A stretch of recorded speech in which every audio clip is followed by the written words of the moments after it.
Welcome to our channel. Today we how to use Microsoft Access for database solutions step by step clearly. Open Microsoft Access on your computer. Select blank database to create a new database. In the dialog box, enter a name for your database. Choose a location to save your database file. Click Create to proceed. The new database interface will now open. To create a table, click on Table Design in the Create tab.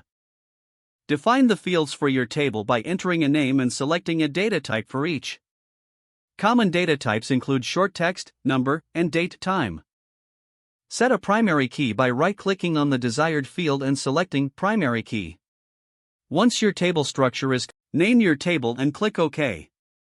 To enter data, double-click the table in the navigation pane. In Datasheet view, start filling in your data in the corresponding fields. For more extensive data management, consider creating relationships between tables. To do this, go back to the Create tab and select Relationships. Add the tables you want to relate in the dialog box and click Add. Drag and drop fields from one table to the corresponding field in another table to create a relationship. Make sure to enforce referential integrity if required. Click Create to establish the relationship.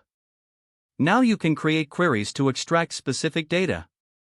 Navigate to the Create tab and select Query Design.